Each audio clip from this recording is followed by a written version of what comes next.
bil maqamil ali. Bismillah walhamdulillah wassalatu wassalamu ala Rasulillah wa ala alihi wa sahbihi wa man tabi'ahu ila yaumil qiyamah.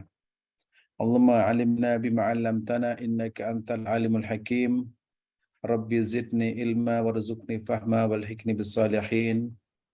Allahumma iftah lana futuhal arifin warzuqna fahman nabiyyin wa hifdzal mursalin wa ilhamal malaikatil muqarrabin bi rahmatika ya arhamar rahimin. Allahumma salli ala sayyidina Muhammadin. Allahumma salli ala sayyidina Muhammadin salatan tankashifu biha ma ghaba anni warzuqni biha ilman ladunni wal mashrabal haniyya wa habiya ghani wa ala alihi wa sahbihi wasallim. Allahumma salli wa sallim ala sayyidina Muhammadin al-fatih lima ukhliq wal khatim lima sabaq nasiril haq bil haq wal hadi ila siratikal mustaqim wa ala alihi wa sahbihi haqqa qadrihi wa miqdaril azim amma ba'd.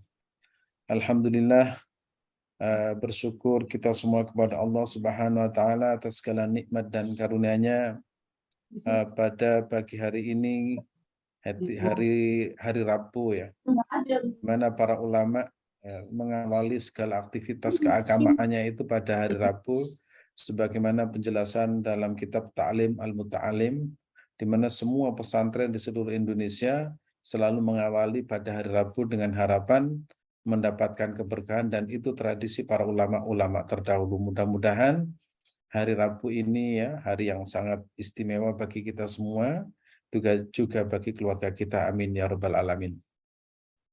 Salawat beserta salam tetap tercurah kepada junjungan kita Nabi Muhammad SAW, panutan dan junjungan kita. Mudah-mudahan kita semua yang hadir pada hari ini, pada pagi hari ini, semua aktivitas yang kita kerjakan mudah-mudahan diberkahi oleh Allah Subhanahu wa taala.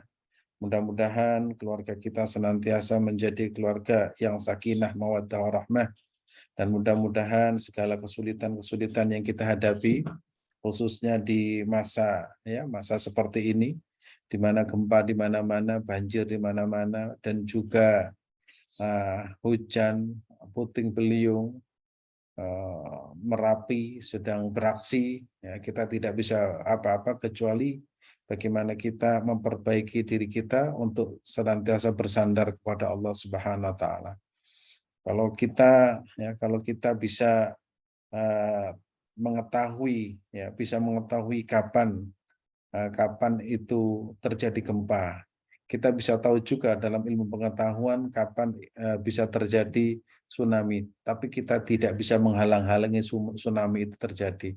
Kita tidak akan bisa mengatakan tsunami jangan datang dulu, karena itu sudah waktunya. Kita bisa tahu kapan gunung itu meletus, bahkan ilmunya ada, bagaimana datangnya seperti apa, tanda-tandanya, tapi kita tidak bisa menghalangi gunung itu meletus, dan itu adalah kehendak Allah Subhanahu wa taala.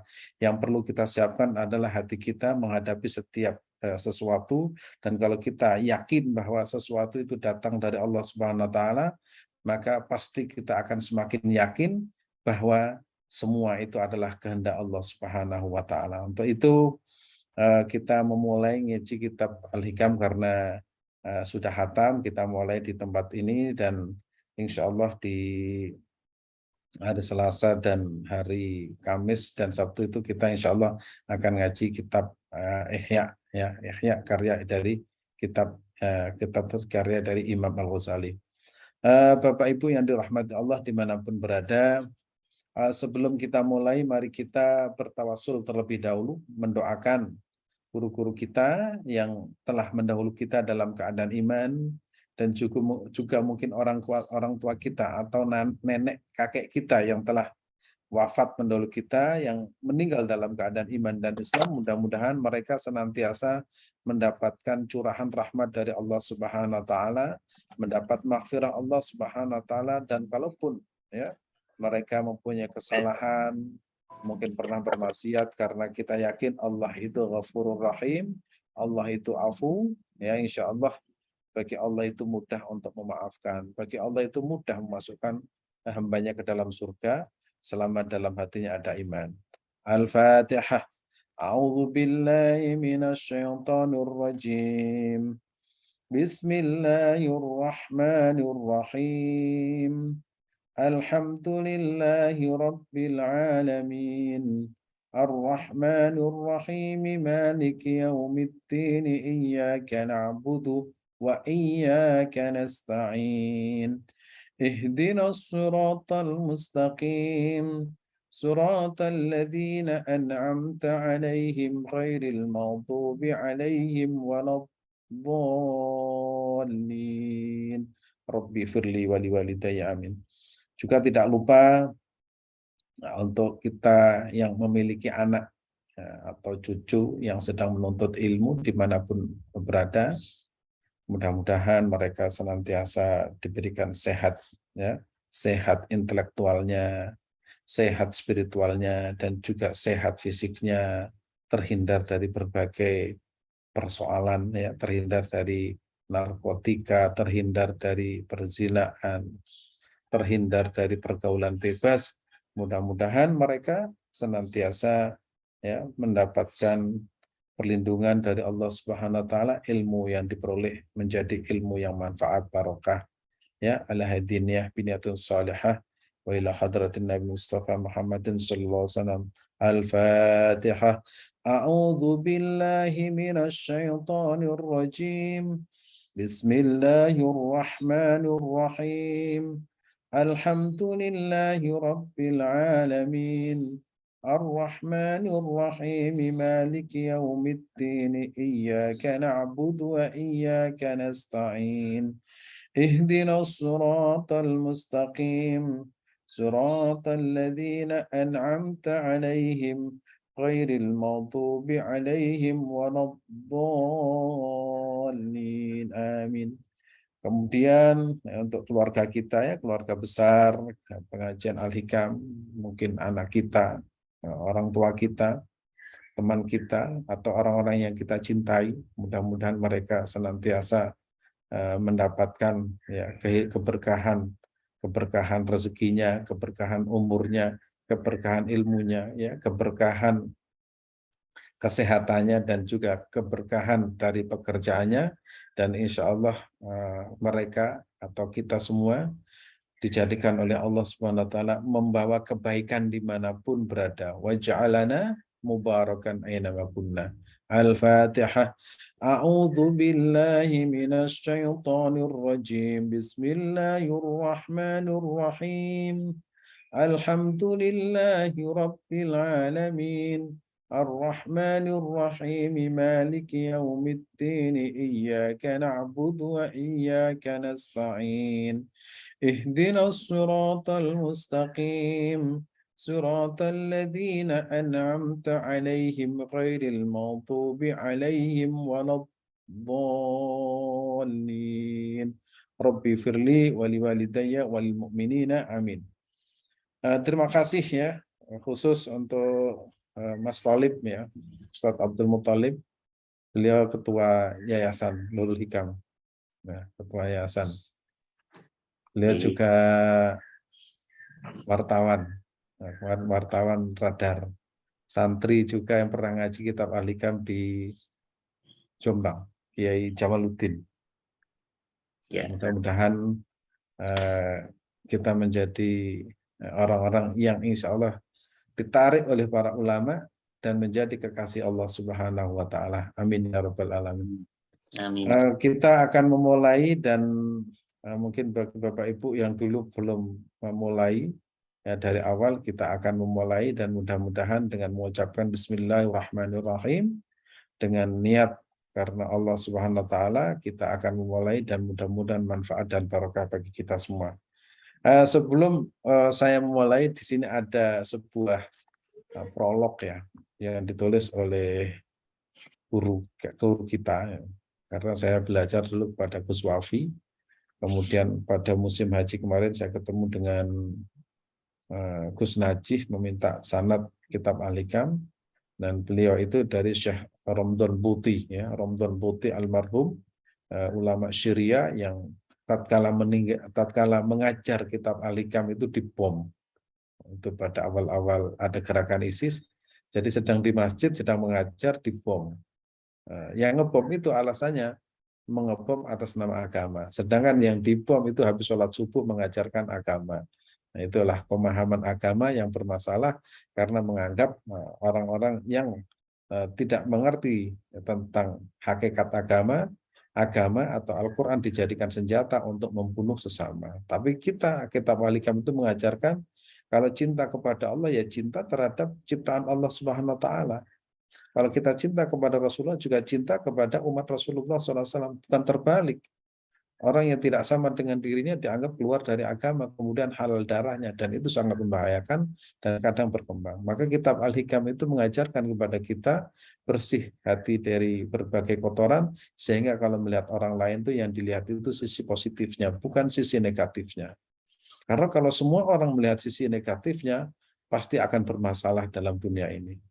Ya, orang bertengkar suami istri karena tidak mau melihat sisi positifnya. Maka keluarga itu pasti tidak akan aman. Kalau orang tua selalu melihat sisi negatif anaknya, maka tidak akan bisa aman. Kemudian suami selalu melihat sisi kekurangan pada istrinya, keluarga itu pasti berantem. Begitu juga kita bernegara, ketika melihat sisi negatif dari pemimpin kita, maka tidak akan tenang dalam dunia ini. Tidak akan tenang dalam berbangsa ini. Tapi kalau kita selalu melihat sisi positif, pasti kita akan melihat kebaikan, sehingga tidak akan muncul rasa dendam. Padahal rasa dendam, rasa permusuhan itu yang harus dibersihkan dari hati kita, sehingga kita itu ibarat orang yang ingin berjalan menuju Allah itu akan mudah.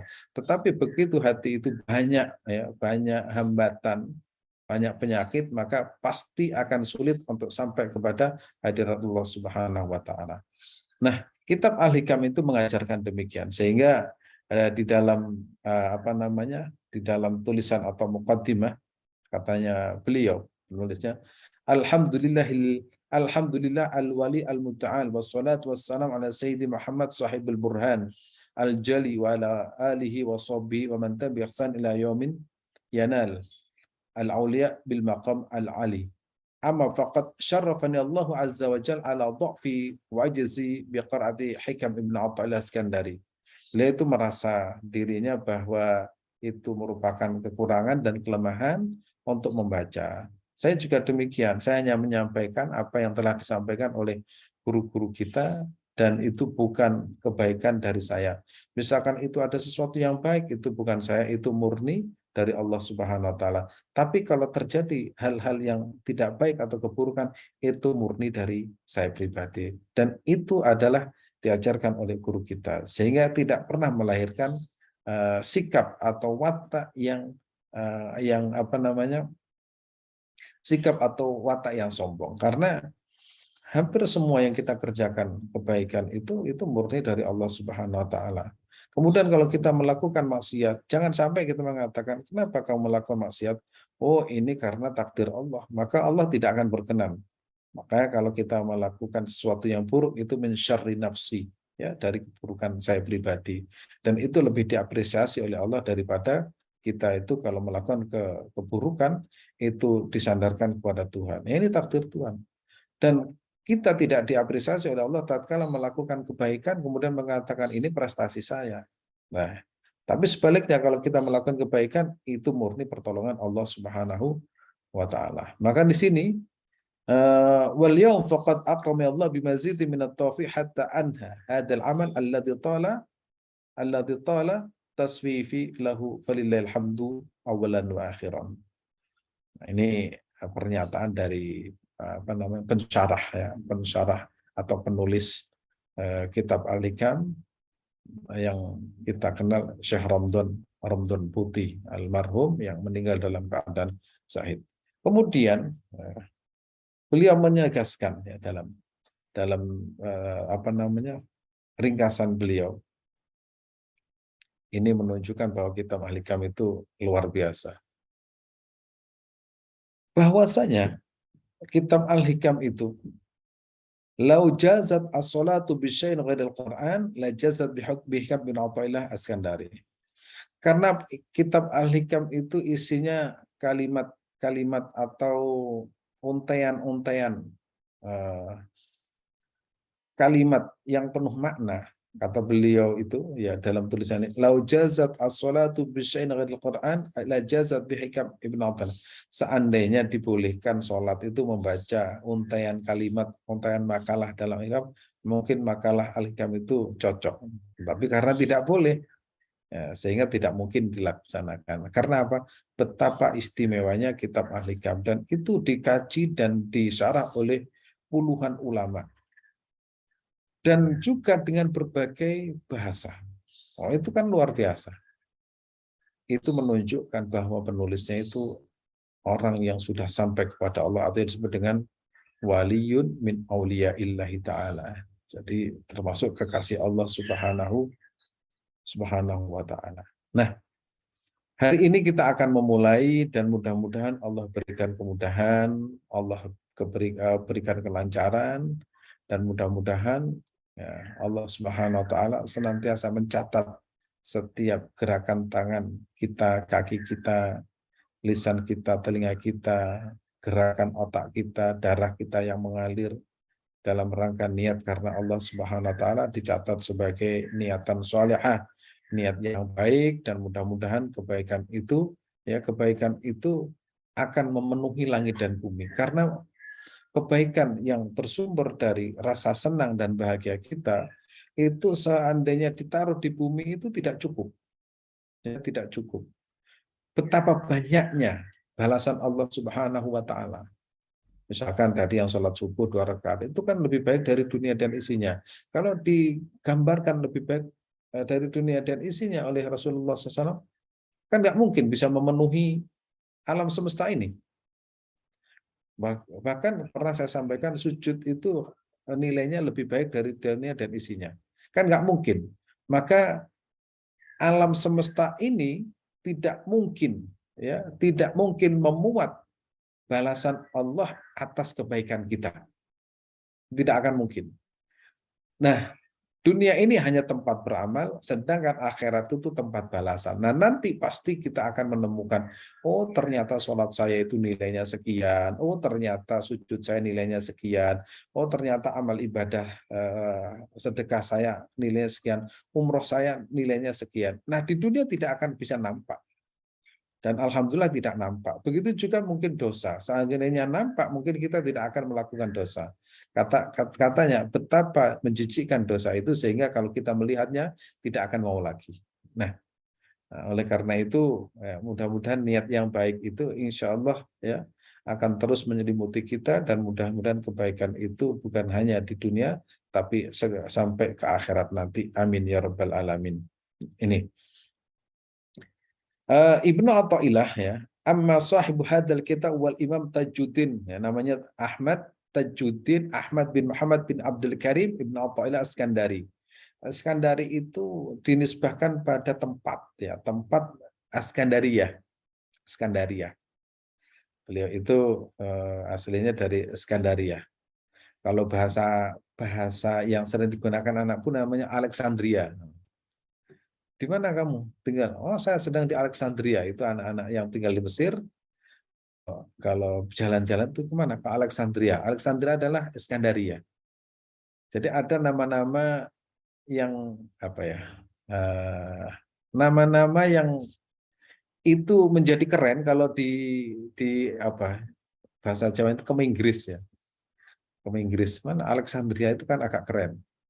Jenggawah jadi Jenewa. Itu apa plesetan yang menjadi lebih keren lah, lebih keren. Nah, Alexandria atau Askandaria. Askandaria. Beliau wafat tahun 709 Hijriah. Ya, jadi Ibnu Athaillah ini ulama muda, yaitu gurunya Syekh Mursi, kemudian punya guru lagi namanya Imam Asy-Syadzili. Nah, Imam Asy-Syadzili, nah ini Imam Asy-Syadzili. Saya kemarin itu bercerita dengan teman-teman, dengan seorang kiai yang pernah ke makam Imam Syadzili. Ternyata Imam Asy-Syadzili itu di ujung Mesir paling barat, itu dekat sama Turki. Dekat. Pokoknya paling ujung. Siapa yang berziarah di makam itu, ternyata banyak orang-orang konglomerat, orang-orang kaya, itu mempunyai tempat tinggal, hotel, dan tempat apa namanya warung atau itu setiap orang yang masuk di situ gratis. Karena apa? Karena tabarukan ingin menjadi bagian dari kehidupan Imam Asy'adili. Karena memang Imam Asy'adili terkenal ulama yang kaya raya tapi dermawan. Di samping ya dermawan, Imam Syadili itu ingin menampilkan orang itu di dunia itu harus betul-betul menampakkan rasa bahagia. Jadi nggak ada begitu bangun tidur itu rasa apa namanya sedih. Karena apa? Bangun tidur merupakan nikmat, sehingga tidak ada alasan untuk tidak bersyukur kepada Allah Subhanahu wa taala. Jadi Ibnu Athaillah itu Ahmad ya, Ahmad bin Muhammad ibn Abdul Karim Ibn Athaillah Iskandari itu murid dari Syekh Mursi. Syekh Mursi itu murid dari Syekh Abu Hasan Asy-Syadzili ya. Ya. Beliau kemudian pindah ke Mesir dan kemudian pernah mengajar di Masjid Al-Azhar Asy-Syarif. Jadi Bapak Ibu mudah-mudahan diberi kesempatan untuk pergi ke Al-Azhar. Nah, harus punya keinginan, niat misalkan. Mudah-mudahan anak saya atau cucu saya bisa kuliah di Al-Azhar. Di sana itu tempatnya para ulama. Kampusnya itu sudah hampir 1000 tahun lebih. Tidak ada kampus yang lebih tua melebihi tertuanya Masjid Al-Azhar. Dari ulamanya, dari satu generasi ke generasi itu rata-rata menjadi waliullah karena mereka adalah ulama-ulama top. Nah ini Ibnu Athaillah. Waqad bada'a wa tafaqqaha wa darasa at-tafsir wal hadis wal lughah wal adab ala suyuhi law fi Misr thumma akmala hayatahu al-ilm as-suluki at-tarbiyyah bi tazkiyati an-nafs ala yadi alim jalil sahib asy-syari'ah Hakiyah Syekh Abdul Abbas Mursi wa huwa tilmidhu Syekh Abdul Hasan Asy-Syadzili wa marji'ul awwal at-tariqah fi tariqah Syadziliyah. Sehingga Imam Ahmad Ibn Athaillah itu madhabnya Maliki. Tariqahnya adalah Syadzili. Kalau kita melihat Imam Maliki itu juga ulama yang kaya raya. Jadi dalam dunia perulamaan itu ada ulama yang kaya raya dan ada ulama yang tidak punya. Nah, Imam Malik itu ulama kaya raya. Madhabnya Imam Malik. Salah satu contohnya begini. Suatu saat Imam Syafi'i itu datang kepada Imam Malik ya, datang kepada Imam Malik. Ketika sampai di rumahnya Imam Malik di Madinah Al-Munawwarah, Imam Syafi'i itu kan memang dari awal hidupnya itu melarat lah, melarat. Janggal, wah ini Imam Malik kok kaya raya ini. Masa kiai atau ulama kok kaya raya seperti ini? Kayaknya nggak zuhud deh ulama yang seperti ini. Kemudian setelah belajar ilmu hadis, ya, kemudian Imam Syafi'i itu terkagum-kagum dengan gurunya Imam Malik. Setelah terkagum-kagum, adakah orang yang alim selevel engkau, wahai Imam Malik? Ada. Siapa? Imam Abu Hanifah. Wah, Imam Abu Hanifah. Di mana Imam Abu Hanifah? Di Kufah. Loh, di Kufah. Apakah beliau masih ada? Beliau sudah wafat. Ada satu muridnya yaitu Imam Asy-Syaibani. Terus apa saya bisa bertemu dengannya? Oh bisa. Setelah dinyatakan bisa, kemudian bagaimana sampai di sana? Ternyata dikasih uang, disangoni. Dikasih uang, ya totalnya itu kira-kira menurut para ulama, totalnya itu kira-kira 60 jutaan. Kaget, ini ada ulama kaya raya, bisa memberikan sangu sampai pergi ke Kufah. Sampai di Kufah tambah kaget. Ternyata Imam Syaibani itu lebih kaya.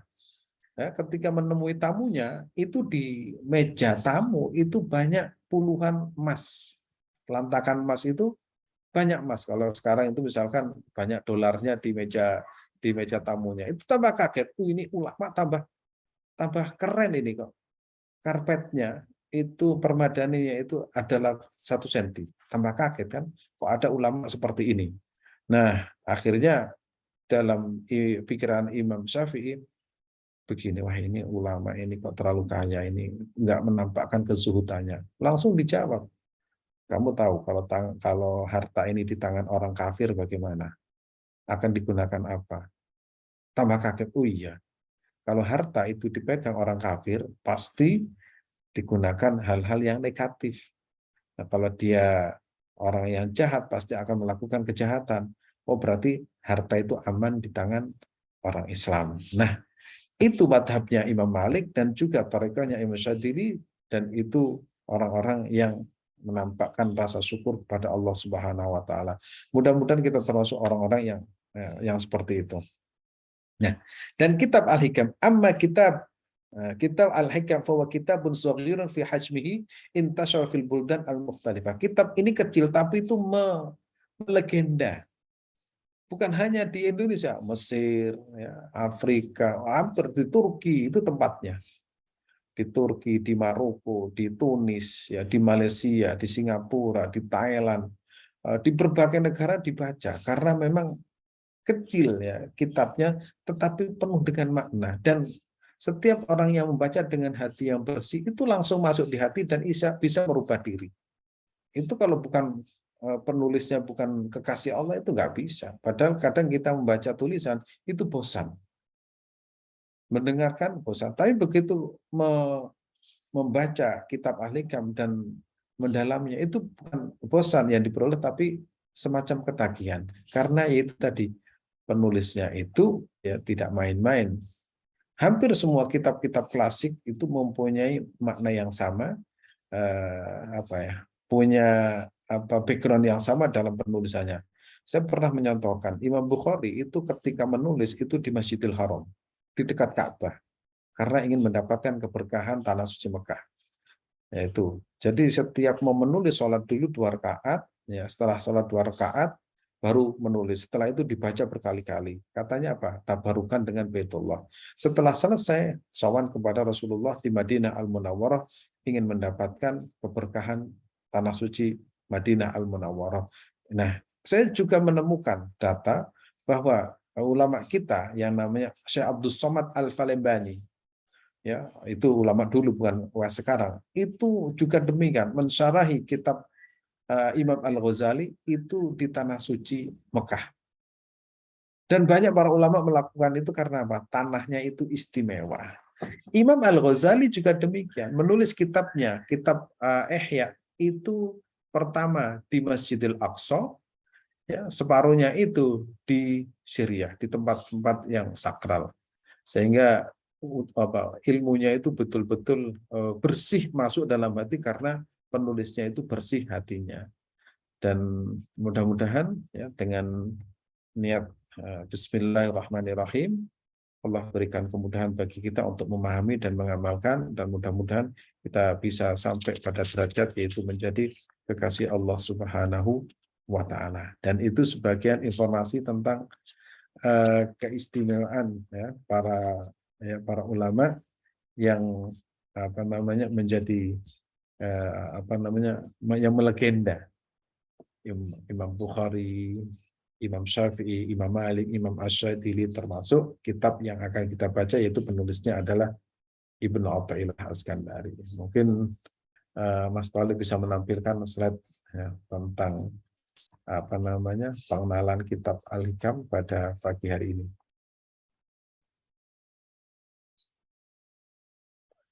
Nah, kitab Al-Hikam ya. Kitab Al-Hikam sebenarnya penulisnya itu bukan satu-satunya menulis kitab Al-Hikam, bukan. Beliau itu penulis karena beliau itu faqih, ahli fikih, muhaddits, ahli hadis, mufassir. Oleh karena itu beliau itu karyanya banyak. Di antaranya adalah At-Tanwir fi Isqat At-Talabi, At-Tadbi, ya, At-Tanwir fi Isqat Al-Tadbi fi At-Tasawuf. Kemudian ada lagi unwan At-Taufiq ya, fi Adab At-Tariq, Miftah Al-Falah wa Asbaba Al-Arwah fi dzikrillah. Ya, itu kitab-kitab beliau. Kemudian Al-Muraqu ila Al-Qadir Al-Abqa dan Al-Qaul Al-Mujarrad fi Al-Ism Al-Mufrad. Ini salah satu dari nama-nama karya beliau. Dan karya beliau itu begitu banyak dan melegenda, dan setiap orang itu suka membacanya.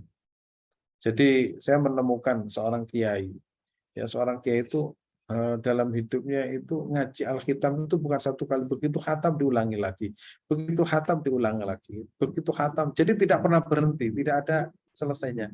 Karena ibarat makan, kalau makan itu saya misalkan sudah makan selesai, ya kemudian selesai makan sudah.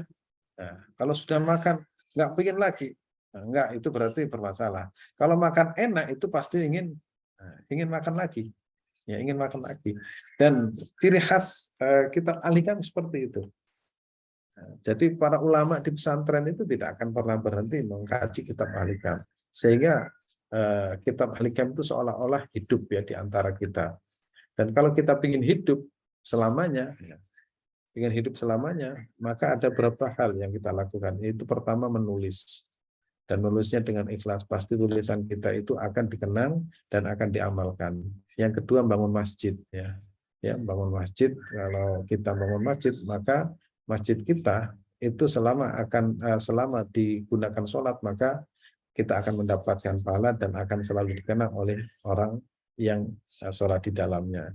Kemudian yang ketiga adalah ilmu. Kalau kita pernah mengajarkan, orang tua mengajarkan sholat kepada anaknya, maka dia akan selalu mengenang, orang tuaku, kenanganku adalah dia telah mengajarkan aku mengenal Allah dengan dengan Rasulullah SAW mengajarkan tata cara sholat, dan itu akan diajarkan kepada anaknya. Berarti kita akan hidup. Memang kita hakikatnya kalau sudah berilmu itu akan hidup ya berabad-abad, termasuk seperti Imam Bukhari, Ibn Athaillah. Orangnya tidak ada, tapi semua ilmunya kita kaji dan hingga saat ini kita mendapatkan keberkahan. Ini yang saya terangkan.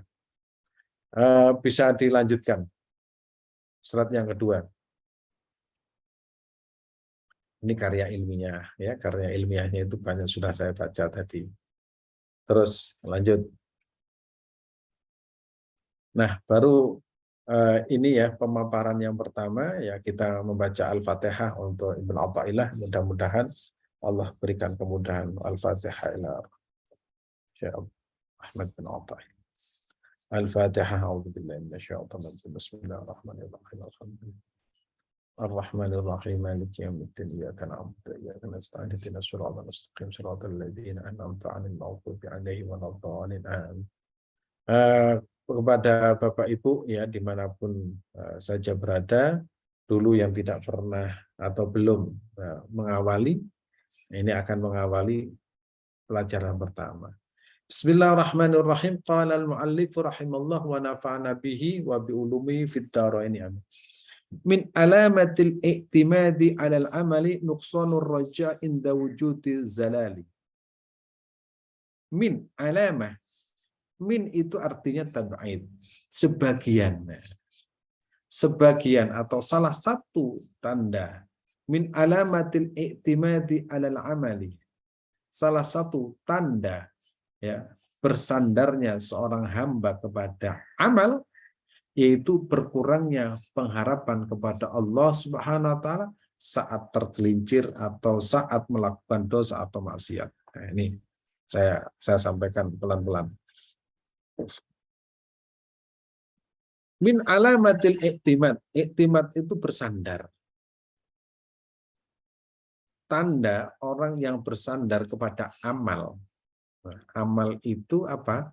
Amal itu ada dua. Amal yang terkait dengan fisik. Yang kedua, amal yang terkait dengan hati. Nah, terkait dengan fisik ya segala sesuatu yang kita kerjakan, misalkan kita sholat. Nah, sholat itu kan gerakan. Puasa, zakat, haji, itu amal. Ya, kalau kita bisa melaksanakan sholat, kemudian kita meyakini sholat itu membawa kita ke surga, menyelamatkan kita, kemudian kita lupa bahwa kita bisa sholat itu atas pertolongan Allah Subhanahu wa taala, berarti kita percaya pada sholatnya, bukan percaya kepada Allahnya. Karena yang mewajibkan kita sholat adalah Allah Subhanahu wa taala. Ini. Jadi itu permulaan. Amal itu banyak. Semua amal itu apa bisa kita artikan itu aktivitas, semua aktivitas. Jadi tanda orang yang bergantung pada amalnya adalah kurangnya pengharapan dari rahmat Allah SWT tatkala tergelincir ya, tatkala melakukan maksiat.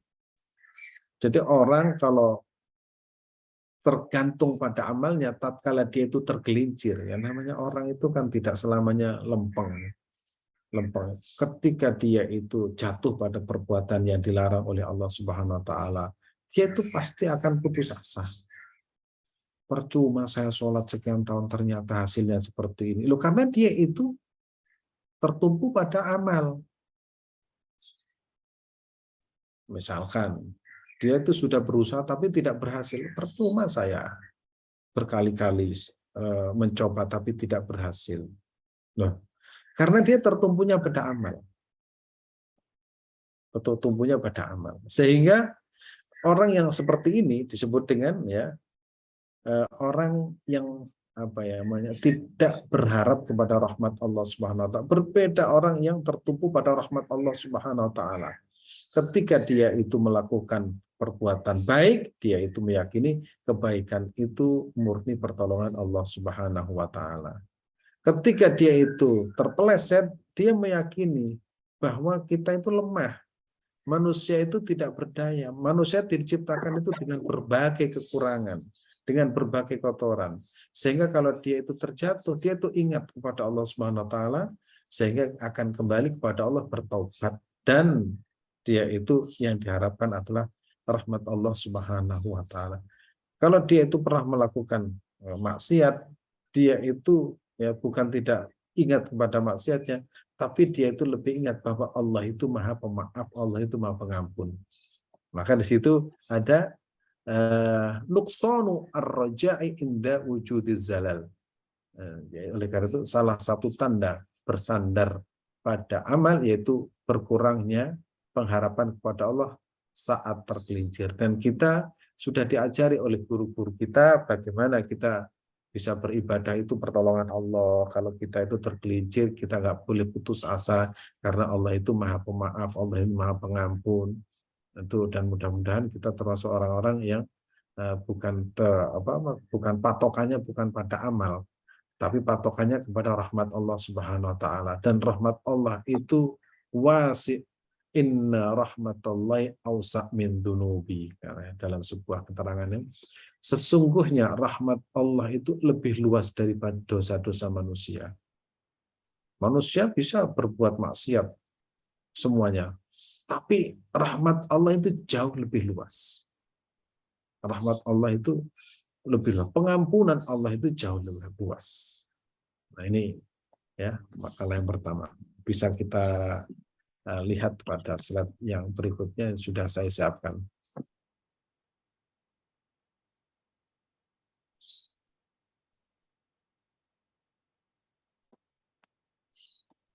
Nah, kita lihat contoh-contoh orang terdahulu yang tertumpu pada amalnya. Iblis, itu tertumpu pada ilmunya.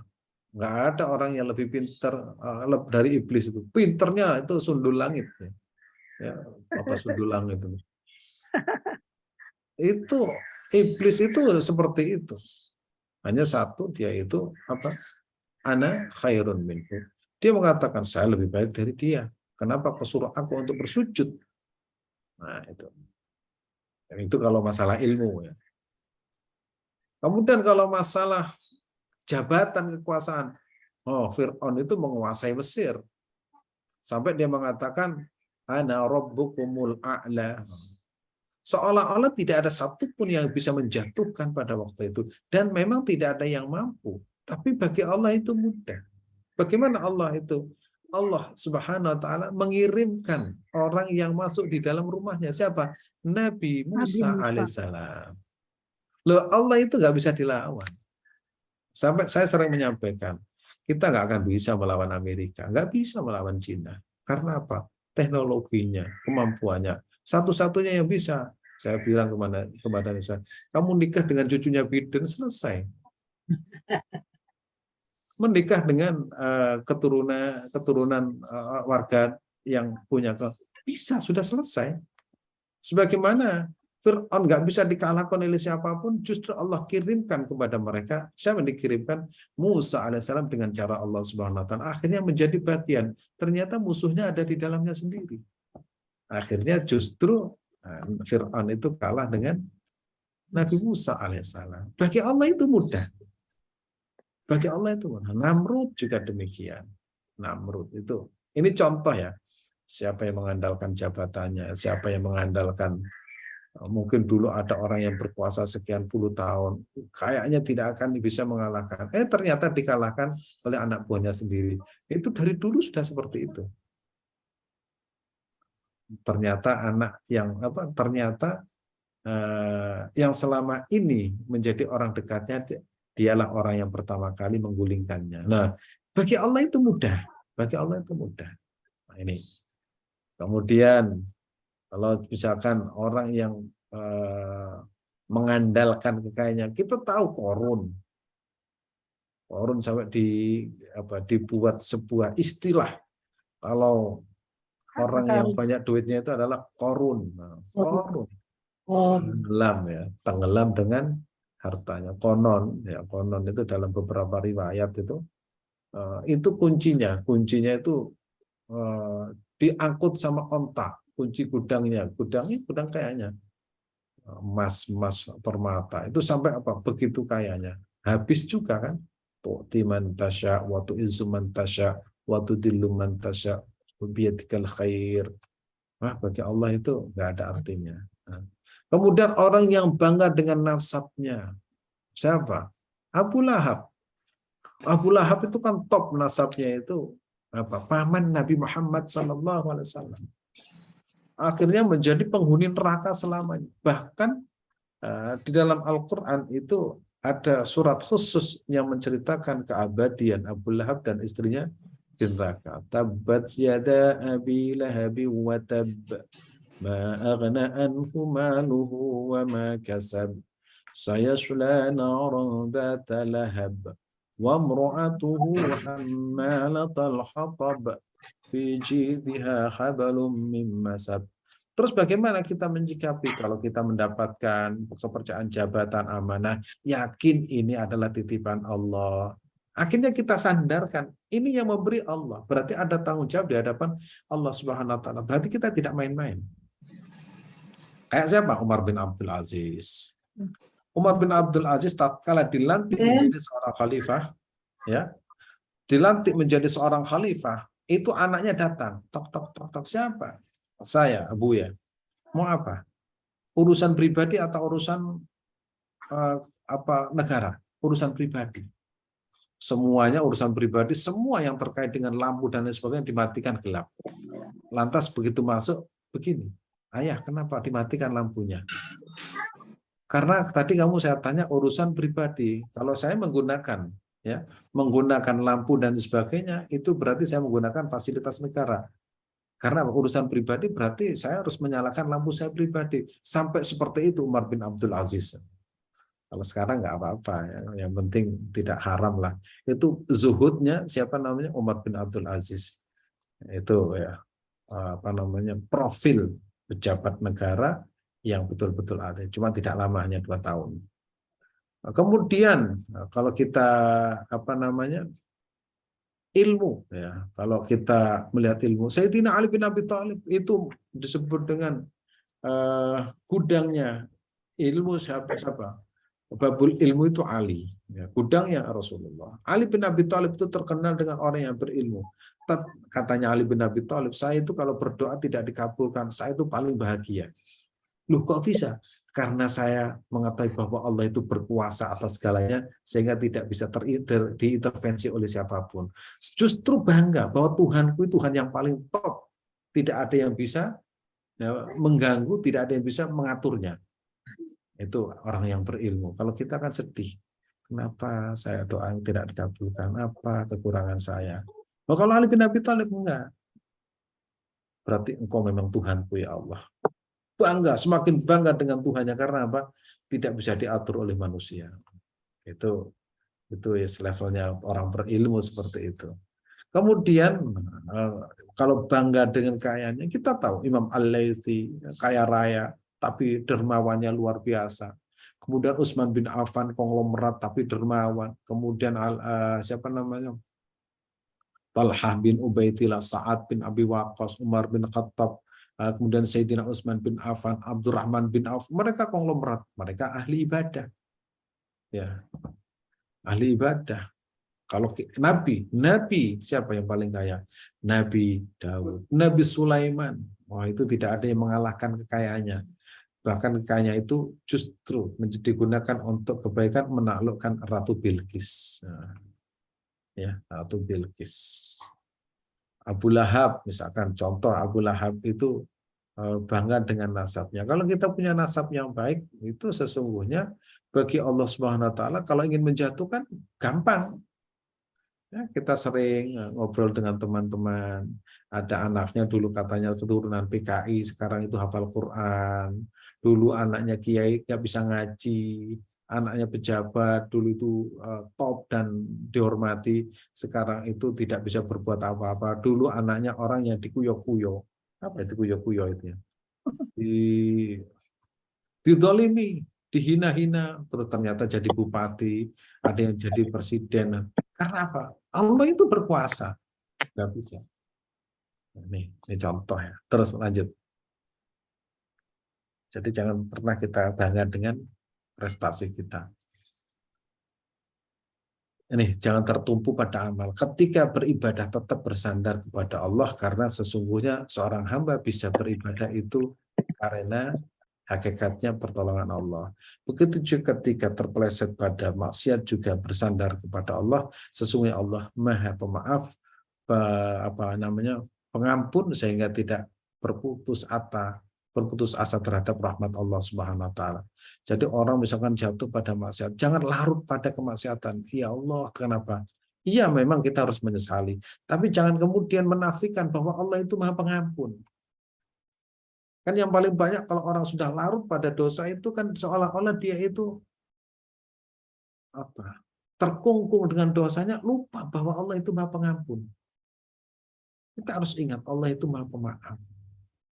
Makanya untung ya kita itu punya sifat lupa, itu untung. Maka itu rahmat bagi kita semua.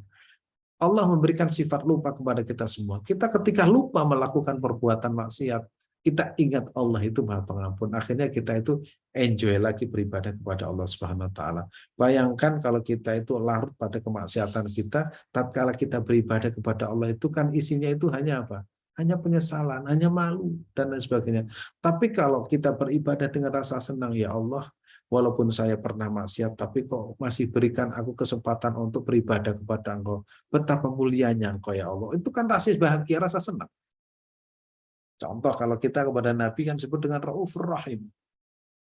Nabi itu yang bermaksiat tetap nanti dijanjikan oleh Rasulullah SAW mendapat apa? Mendapatkan syafaat. Yang ahli minum-minuman juga selama dia itu mati dalam keadaan iman, ada iman dalam hatinya, kelak juga akan mendapatkan syafaat. Apalagi orang yang setiap hari bersolawat, apalagi yang kita istiqomah ngaji, juga pasti akan mendapat syafaat Nabi Muhammad SAW.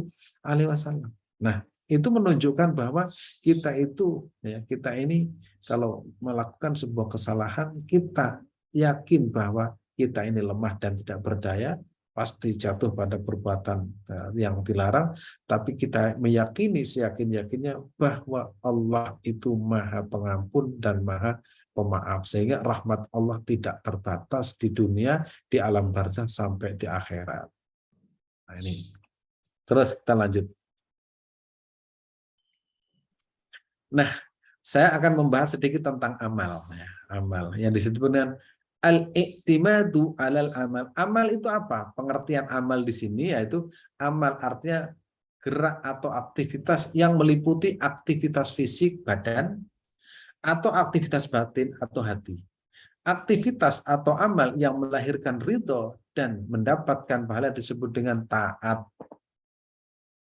Jadi amal apapun, amal hati atau fisik, ya, fisik itu meliputi tangan, kaki, lisan, hidung dan sebagainya, itu kalau melahirkan ridho atau pahala itu berarti ya apa? Ketaatan.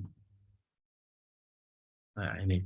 Sedangkan aktivitas atau amal yang melahirkan siksa Allah disebut dengan maksiat. Jadi cara meniteni ya, cara memperhatikan gitu.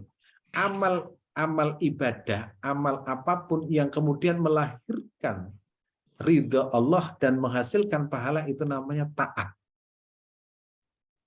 Sedangkan amal atau aktivitas kita yang menjadikan Allah murka atau mendatangkan siksa Allah itu namanya maksiat. Ini apa namanya, bagi pemula ini harus paham betul. Sehingga kalau kita misalkan mengucapkan sesuatu kok membuat Allah tidak berkenan, menyinyir, oh berarti ini akan melahirkan apa? Kalau tidak baik itu melahirkan siksa Allah, itu berarti maksiat. Kemudian kalau kita melakukan sesuatu yang membuat Allah ridho, mendapatkan pahala, itu namanya taat. Misalkan sholat. Secara fisik iya, secara fisik iya. Oh berarti ini baik karena melahirkan namanya taat kepada Allah Subhanahu wa taala. Lisan mengucapkan sesuatu yang baik akan melahirkan ridha Allah, itu berarti taat. Nah, itu cara apa, menita ini ya, cara memperhatikan ya di sini. Nah, setelah ini kita akan lihat keterangan berikutnya untuk memantapkan. Coba lihat. Memaknai amal atau aktivitas. Semua amal, aktivitas manusia yang menimbulkan, ya, yang ditimbulkan dari fisik atau badan maupun batin hati disebut dengan amal. Ya, sekali lagi, segala sesuatu yang dikerjakan oleh fisik atau hati itu disebut dengan amal atau aktivitas. Baik, baik aktivitas itu positif atau negatif. Ini landasan utama kitab Al-Hikam di sini. Nanti baru kita akan memahami yang berikutnya. Nah, sekali lagi, di sini aktivitas lahir atau batin, aktivitas fisik atau non-fisik yang melahirkan ketaatan itu namanya ibadah, ya. Yang melahirkan ridha Allah itu namanya ibadah, yang melahirkan maksiat, ya, yang melahirkan maksiat itu yang melahirkan siksa itu namanya maksiat. Baik amal lahir maupun batin.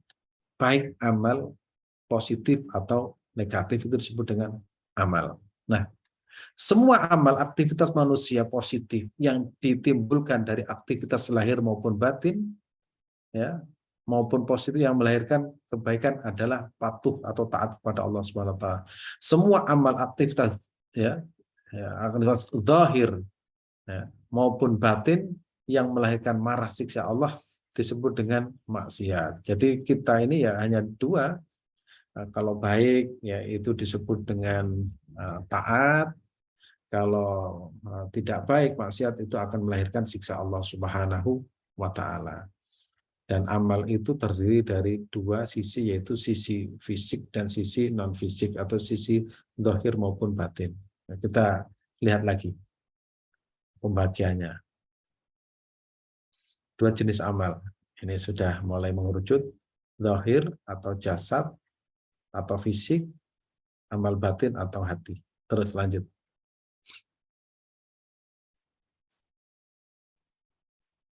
Nah, pembagian amal, aktivitas ya, aktivitas itu ya, ini masalah yang taat ya, yang taat kepada Allah. Saya tidak membagi maksud taat ya.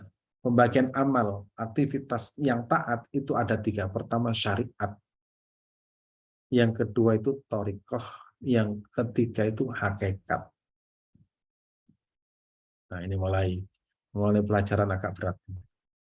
Nah, pertama yaitu syariah, thariqah, dan hakikat. Nah, ini ya, syariah, thariqah, dan hakikat. Bagaimana penjelasannya? Kita lihat bawahnya. Syariah apa? Kenapa ada syariah itu ya? Yaitu semua aktivitas ibadah syariah bertujuan untuk membaguskan atau memperbaiki anggota tubuh manusia seperti mata, telinga, hidung. Berarti syariah itu fisik, itu tujuannya kalau kita melaksanakan sholat, puasa, zakat, haji, itu tujuannya fisik, supaya fisik kita itu bersih dari berbagai kotoran. Itu namanya syariah. Jadi tujuannya itu, ya ibarat tubuh itu begini. Ya, ibarat tubuh itu harus dibersihkan dulu. Kalau sudah dibersihkan, itu baru pakai baju. Setelah pakai baju, kita hiasi dan kita istiqomah di dalam busana yang rapi itu. Jangan sampai pakai baju tetapi tidak mandi, ya nggak enak. Artinya syariah itu yaitu syariah ya. Langkah syariah itu yaitu membersihkan tubuh dulu dari berbagai kotoran. Sehingga bersihkan mata kita, bersihkan hidung kita, bersihkan tangan kita, bersihkan mulut kita. Ya cara membersihkan mulut kita dengan apa? Dengan semangka, bukan. Nah, itu dengan semangka itu kan cuci mulut untuk habis makan. Ya, cuci mulut dalam maksud ini adalah membersihkan mulut kita dari berbagai kotoran. Artinya menghindari dari kalimat-kalimat yang tidak pantas. Misalkan menghina, mengecam, menyinyir, misuh-misuh, mengumpat, itu menghina, itu harus dibersihkan dari berbagai. Begitu juga mata, hidung, telinga, kaki, ya.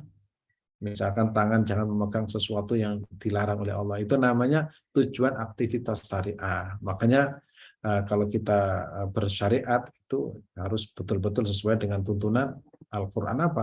Al-Quran melarang makan yang haram, Al-Quran melarang makanan yang subhan, Al-Quran melarang menghina, Al-Quran melarang mencibir Al-Quran itu. Itu karena apa? Aktivitas syariat. Terus kita lanjutkan. Nah, kemudian yang berikutnya tadi kan ada syariah, thariqah, dan hakikat. Kalau thariqah itu apa? Aktivitas thariqah bertujuan untuk memperbaiki kinerja hati manusia. Thariqah itu kaitannya dengan hati. Dan perbuatan yang tidak sesuai dengan tuntunan agama seperti iri. Jadi hati kita harus bersih. Dari iri, dengki, hasud, sombong, riya, takabur, sum'ah, namimah, apalagi dendam, itu harus bermusuhan, itu torikoh. Torikohnya itu hati ya. Kalau torikoh itu kaitannya dengan hati, kalau syariat itu kaitannya dengan fisik.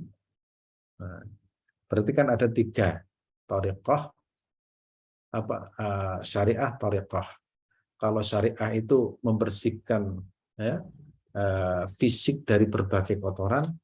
Kalau syariat itu membersihkan fisik dari berbagai kotoran, kalau thariqah itu membersihkan hati dari berbagai kotoran. Pekerjaan hati itu apa? Hati itu biasanya selalu iri, hasud, sum'ah, takabur, benci. Nah, itu hati. Nanti baru kemudian ada langkah berikutnya itu untuk sampai pada Allah kan satu persatu harus dibersihkan. Harus ada caranya. Thariqah itu caranya membersihkan hati dari berbagai kotoran. Terus lanjut.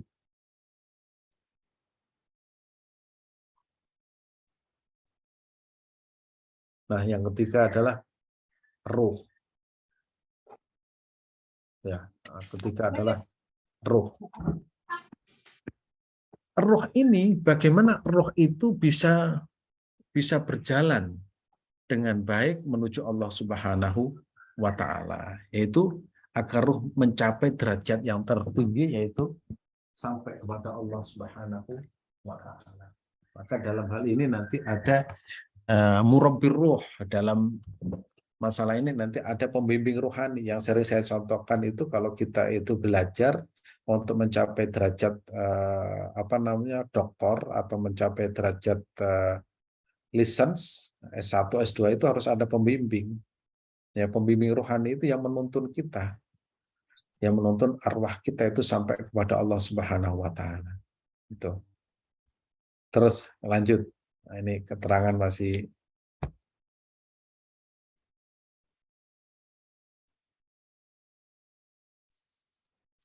tiga jenis ya, tiga jenis yang akan disampaikan. Tiga jenis ya. Yang pertama tiga amal syariah tertumpu pada. Nah, syariah itu tertumpu pada apa saja? Pertama, fisik kita itu tertumpu pada tiga perkara, tiga hal. Pertama yaitu T, ya, TTI ya. Pertama taubat. Nah, Artinya taubat atau kembali kepada Allah, yaitu bagaimana manusia bersih dari beragam kotoran dosa, maksiat agar menjadi bersih. Nah, itu pertama. Kalau sudah tubuh manusia itu bersih dari berbagai kotoran, wah, layak untuk memakai busana. Nah, busana itu namanya takwa. Bukan baju takwa, bukan ya. Ini busana busana apa namanya? Bukan, ini istilah ya, ilustrasi. Setelah taubat, kembali kepada Allah, mengakui atas kesalahan-kesalahannya, kekurangan-kekurangannya, ya, itu akhirnya dia itu menjadi orang yang bertakwa. Artinya, setelah bersuci dari kotoran, maka busananya adalah takwa agar kelihatan indah dan mempesona. Jadi kalau orang taubat sudah bersih, itu kelihatan menarik. Nah, punya anak kecil dimandikan, dikasih bedak, kemudian dikasih parfum wangi, sama. Ya, manusia itu kalau kita hidup di tengah-tengah masyarakat, kalau kita itu bersih, ya, kalau kita sering banyak beristighfar, ikut majelis taklim dan lain sebagainya, nanti kalau sudah bersih dari berbagai kotoran, maka kelihatan menarik, mempesona. Ya, busana itu namanya busana takwa, walibasuhut takwa. Baru kemudian selanjutnya adalah istiqomah, terus istiqomah. Makanya orang yang syariat itu biasanya orang yang di dalam tiga amal syarat tertumpu pada tiga perkara, yaitu harus tobat. Loh, memang saya dosa apa? Manusia itu baiknya saja itu ada kekurangannya. Apalagi ya, apalagi ketika menyadari atas kekurangannya. Nah, ini tiga amal syarat tertumpu pada tiga perkara. Terus berikutnya. Kemudian amal tarekat tertumpu ada tiga perkara juga. Pertama itu ikhlas. Ikhlas itu hati. Kalau kita beramal, itu harus ikhlas. Berapapun ibadah kita, tapi kalau nggak ikhlas itu tetap nggak bisa. Nggak bisa. Ikhlas itu sebenarnya gampang. Ikhlas.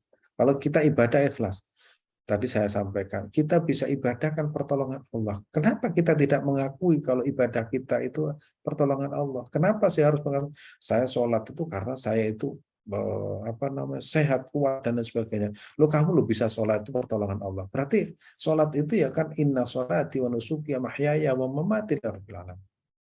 Ikhlas. Misalkan urusan sedekah. Kita dulu tidak punya, kita dulu tidak ada, terus kita ada. Dulu kita kecil, terus gede sampai besar, dulu kita tidak bekerja.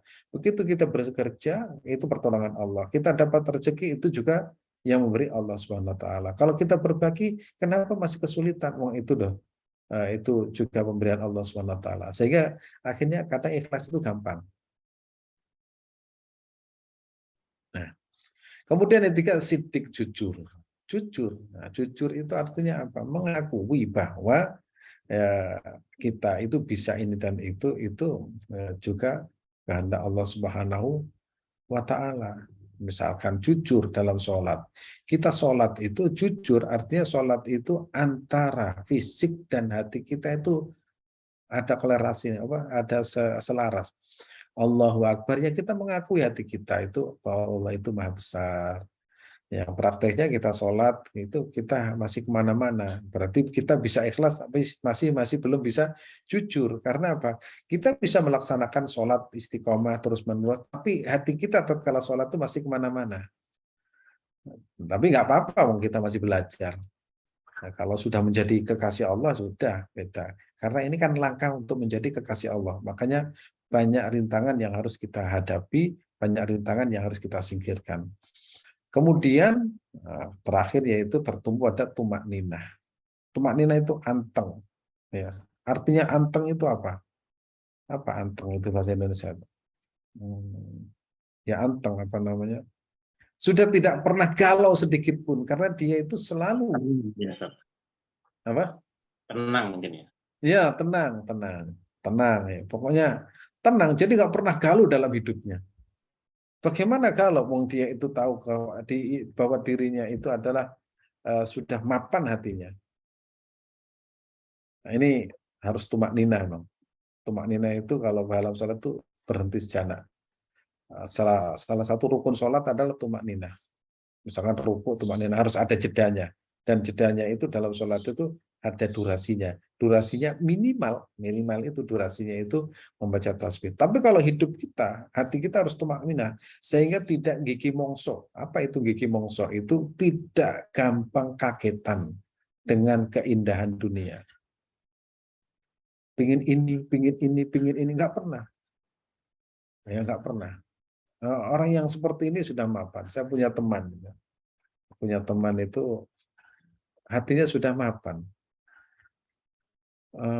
Menurut berbagai sumber, beliau itu pernah ketinggalan pesawat itu sampai 10 kali. Dan juga tidak pernah misalkan, kenapa? Nggak pernah. Waktu di Amerika ketinggalan pesawat, ya sudah takdir Allah. Wah itu enak. Jadi dia itu nggak pernah gelisah dalam hidupnya. Nyetir tuh ngantuk, ya sudah minggir tidur santai. Kalau bangun berangkat lagi. Tapi beliau profesor hafal Quran. Nah itulah orang yang sudah tumak ninah. Misalkan ada orang, ini contoh bahwa beliau itu luar biasa menurut saya. Contoh, saya pernah ditipu. Ada orang yang mengatasnamakan saya menggunakan nomor telepon saya. Minta sumbangan ini. Terus saya cerita, itu ada orang yang mengatasnamakan, biarkan dia itu sedang mencari rezeki. Jawabannya itu enak. Dia sedang mencari rezeki. Padahal kita, itu berarti hatinya itu sudah tumak ninah. Hatinya sudah tumak ninah. Kalau kita itu masih galau, gimana ini? Awas ya, nanti saya ancam. Enggak pernah. Enggak pernah berpikir seperti itu. Berarti hatinya sudah mapan. Nah itu. Jadi hati itu ikhlas, as-sidqu al-ikhlasu was-sidqu wa tuma'ninatu. Ya, ini 3. Kemudian yang berikutnya.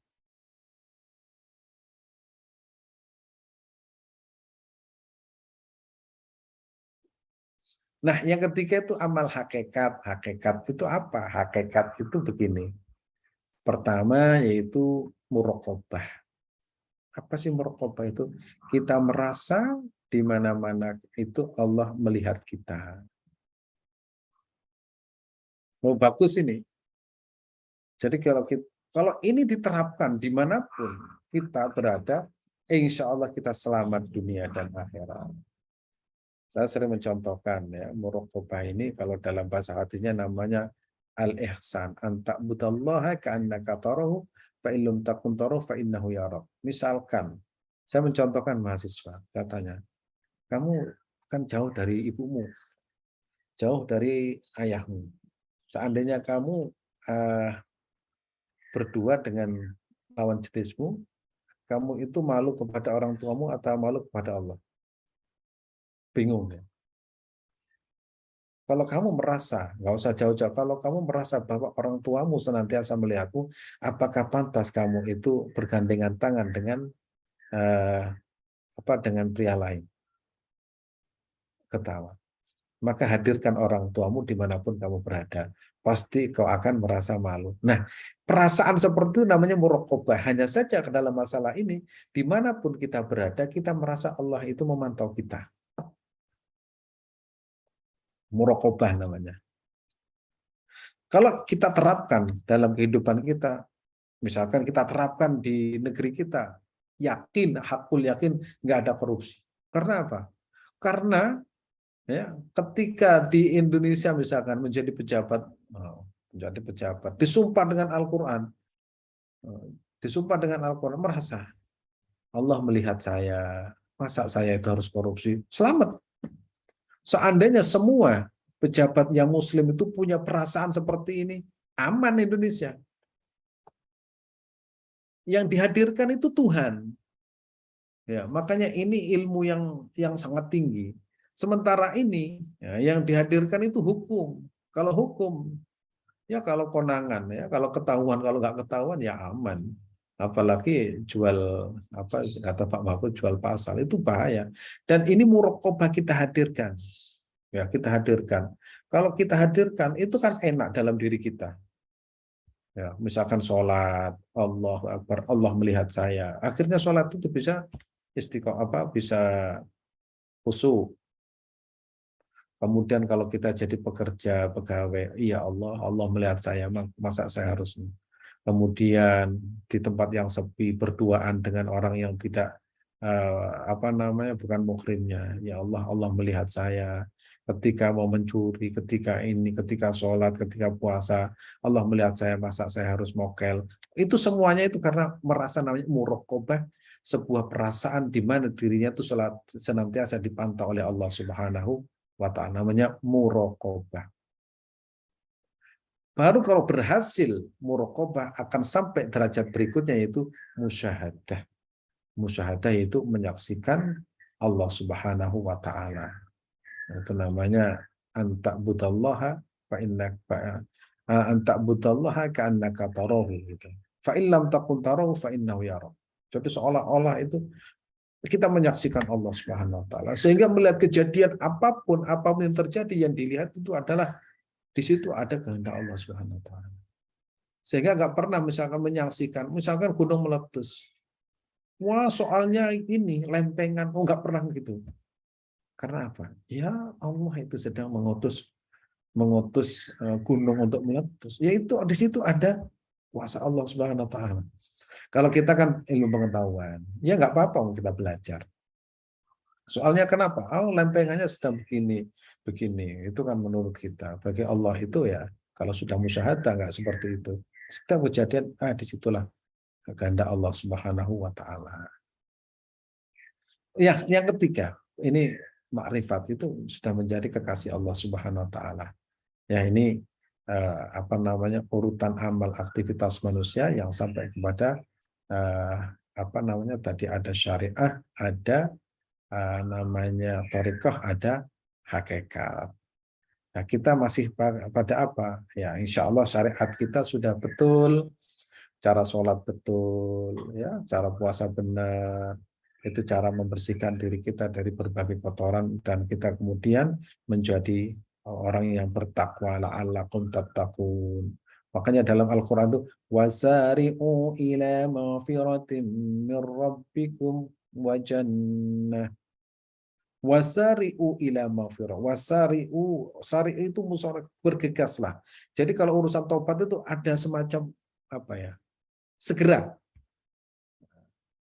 Ila. Kalau kita berjalan itu jalannya itu cepat. Itu namanya sari'u. Jadi kalau urusan masalah minta ampun itu segera, jangan menunda. Kira-kira begitu.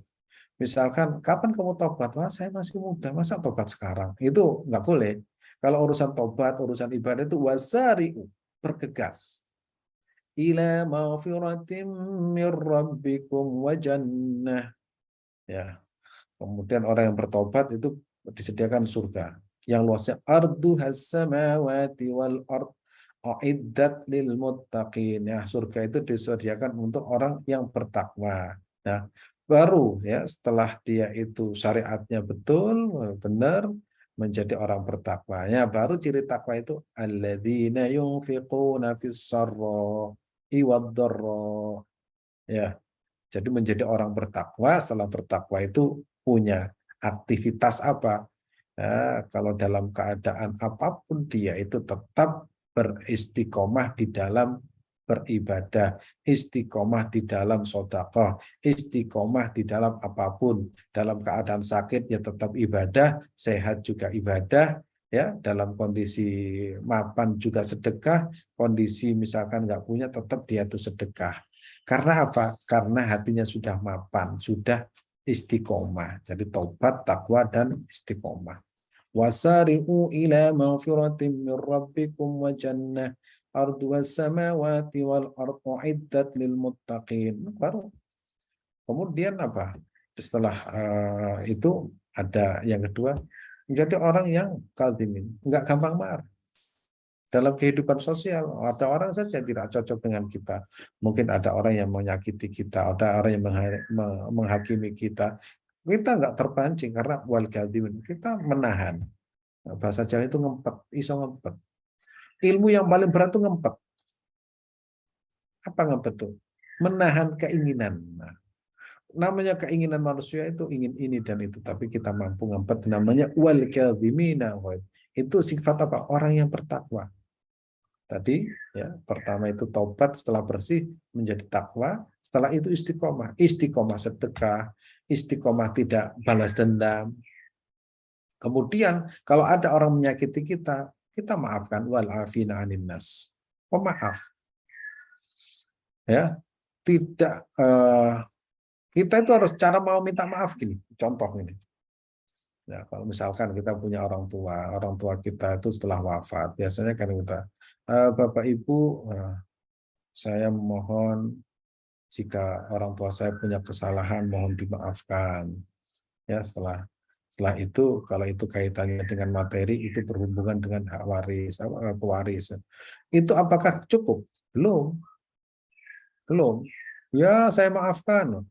Musafahah, fasfahu. Nah, baru kita datang bersalaman misalkan.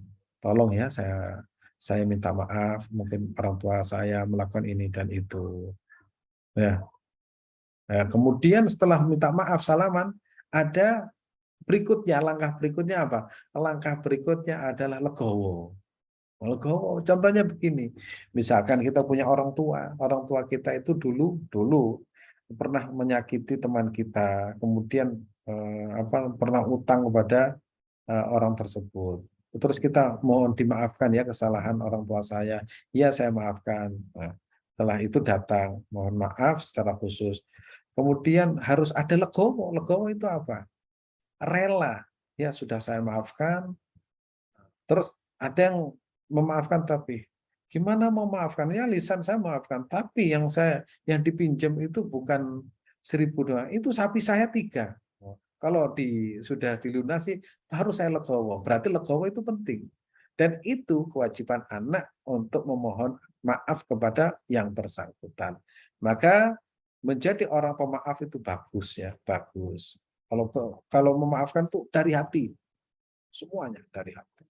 Itu bagus ya, menjadi orang yang disebut wal afina anin nas. Ya, wal afina anin nas, dan mudah-mudahan kita termasuk orang-orang yang pemaaf. Amin ya rabbal alamin. Barangkali ini pembukaan dan mudah-mudahan manfaat dan barokah. Saya kembalikan kepada Mas Thalib.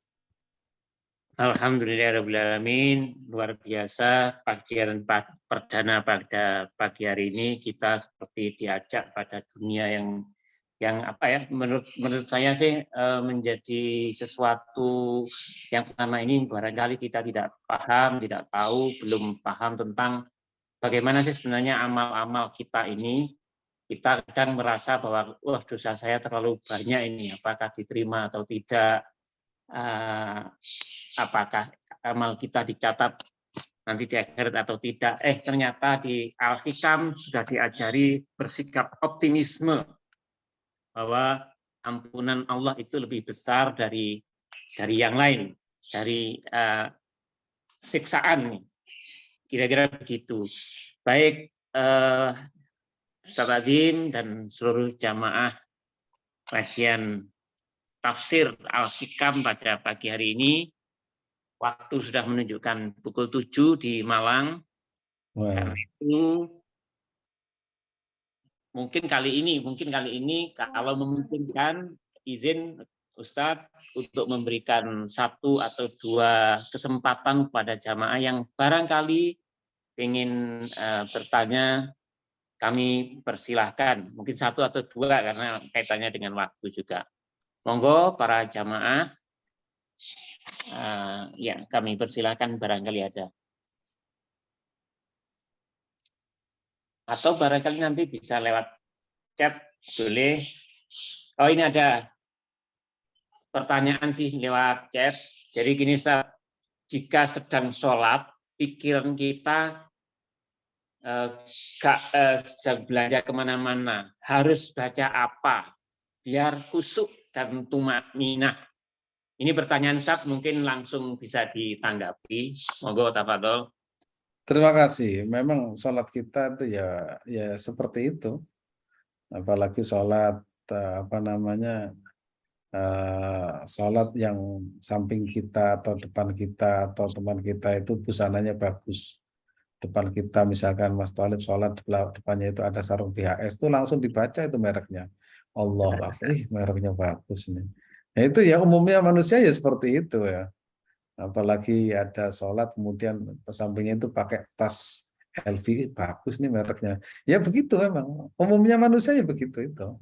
Tapi karena kita itu mengerti, akhirnya kita, ya Allah aku sedang sholat ini ya Allah. Makanya di awal sholat itu kan kita mengatakan ada sebuah perjanjian. Saya MUU. Inna sholati, ya Allah ini sholatku. Wa nusuki, dan ibadahku. Wa mahyaya, matiku. Wa mahya hidupku dan lillahi rabbil alamin. Ya tetap ingat. Tapi akhirnya apa? Kita ingat bahwa sholat ini diperuntukkan untuk Allah Subhanahu Wa Taala. Akhirnya kita, ya Allah saya bisa sholat itu kan atas pertolongan. Ya akhirnya kan orang kalau sudah bisa menghadirkan Allah dalam sholat itu pasti bahagia. Terima kasih ya Allah, kau takdirkan aku bisa sholat. Walaupun sholatnya itu masih muter-muter ya, muter ke mall sholatnya. Tapi itulah manusia, ya seperti kita. Tapi lama kelamaan itu tidak seperti itu. Ya namanya proses belajar ya, insya Allah lah. Insya Allah kita akan ada yang nuntun. Makanya kalau kita mengerti itu kan lebih tenang. Oh ternyata memang umumnya sholat seperti itu. Umar bin Khattab, misalkan waktu sholat itu ada anak kecil nangis, sholatnya dipercepat. Tapi ada momentum di mana Umar bin Khattab tatkala sholat, itu ketika ditusuk oleh seorang majusi kan jatuh terkapar, kemudian apa katanya Umar bin Khattab, biarkan saya sholat, nanti begitu saya sholat tolong dicabut ya senjata yang masuk dalam tubuh saya. Begitu sholat mulai Allah aku dicabut tidak terasa. Maka bisa jadi waktu-waktu tertentu kita sholat itu sedang on dengan Allah atau rasa nyaman bahagia ya. Tapi tidak sering ya, tapi minimal pernah lah. Seperti saya contohkan Said Ali Zainal Abidin itu sholat tuh sampai ratusan rakaat. Ditanya kok sampai ratusan, sebenarnya saya pinginnya cuma 2 rakaat. Berhubung nikmat saya lupa. Akhirnya sholat lagi, bangun sholat lagi. Tidak terasa, ternyata sampai ratusan. Oh ternyata kalau sudah masuk pada sesuatu keindahan, kenikmatan itu lupa. Nah itu berarti nanti suatu saat harus dilatih. Tapi kalau umumnya ya begitu. Umumnya begitu. Baik. Oke. Baik, Ustaz. Terima kasih tanggapannya. Semoga yang tadi sempat bertanya bisa mendengarkan dan bisa menerima dan bisa memahami. Terakhir, Ustaz, barangkali ada satu pertanyaan lagi. Tadi sempat disebut bahwa kita memang harus muqarabah karena harus merasa bahwa Allah itu selalu melihat kita. Langkah berikutnya ada istilah musyahadah, Ustaz. Itu artinya apa, Ustaz? Terima kasih. Musyahadah dari syahadah menyaksikan. Artinya menyaksikan Allah Subhanahu wa taala. Bukan menyaksikan wujud Allah, tapi setiap nama-nama Allah yang ada itu di situ ada sifat Allah Subhanahu wa taala. Artinya kalau kita sudah sampai pada Allah itu basir, Allah itu Maha melihat. Berarti kita menyaksikan bahwa Allah itu Maha melihat. Ketika kita melakukan apapun, Allah melihat kita. Allah itu Al-Hadi, Allah itu memberikan petunjuk, Allah itu sang pemberi petunjuk. Sampai kapanpun Allah itu akan memilih hambanya untuk diberikan hidayah. Jadi kita nggak bisa misalkan begini, apa ini orang kafir? Bisa jadi orang kafir yang kita kafir-kafirkan itu suatu saat menjadi muslim karena Allah itu Al-Hadi. Itu kalau sudah sampai derajat seperti itu namanya musyahadah. Menyaksikan di mana setiap tempat dan waktu di situ ada kuasa Allah Subhanahu wa taala. Di mana di setiap tempat dan waktu pada setiap kondisi di situ ada kehendak Allah Subhanahu wa taala. Sehingga akhirnya selalu berpikir positif dan tidak pernah negatif. Namanya musyahadah. Menyaksikan keagungan, kebesaran dan kemuliaan Allah Subhanahu wa taala. Baru derajat ketiga yaitu ma'rifat sudah menjadi kekasih Allah Subhanahu wa taala.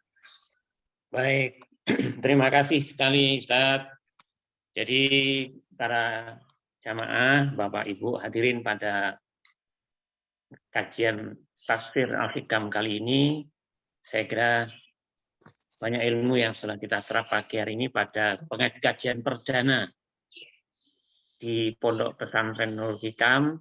Semoga kita bisa istiqomah dan insya Allah nanti akan kita rutinkan.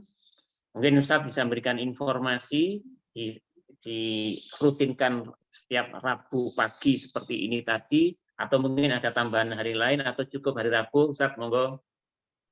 Terima kasih, insya Allah ya, insya Allah sesuai dengan apa yang kami sampaikan.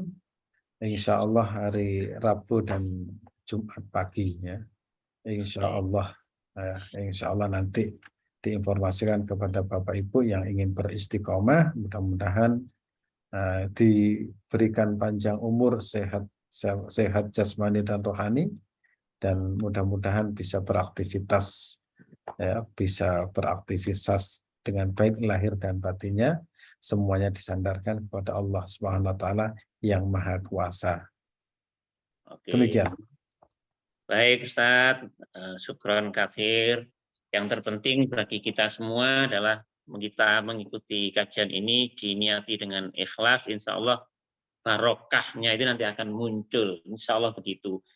Baik, para jamaah hadirin pada pagi hari ini, saya Abdul Munthalib selaku co-host istilahnya atau moderator, memohon maaf bila ada kekurangan, dan kita insya Allah nanti bertemu lagi pada Jumat pagi di jam yang sama dengan kajian dengan tema-tema yang insya Allah lebih menarik lagi.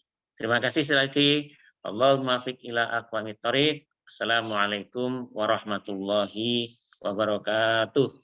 Waalaikumsalam warahmatullahi wabarakatuh. Kita tutup dengan doa. Bismillahirrahmanirrahim. Hamdan syakirin, hamdan na'imin, hamdan yuafi ni'amahu wa yukafi mazidah. Ya Rabbana lakal hamdu kama yanbaghi li jalali li wajhikal karim wa li 'azimi sultanik.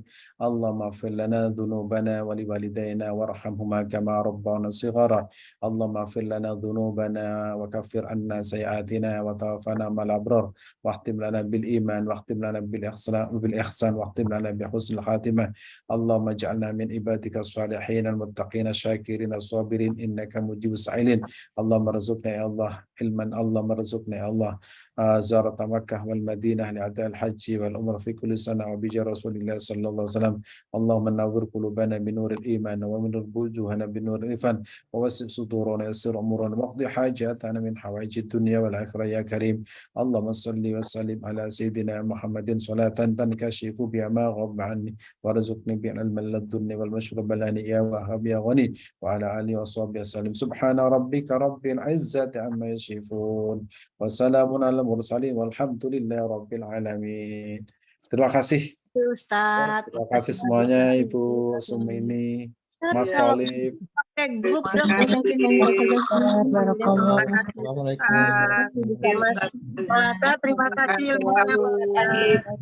Insya Allah nanti saya belum masuk grup, saya masukkan. Terima Amin. kasih Mas Rizal. Assalamualaikum. Pamit Pak Ustaz, ibu-ibu. Sampai ketemu. Terima kasih.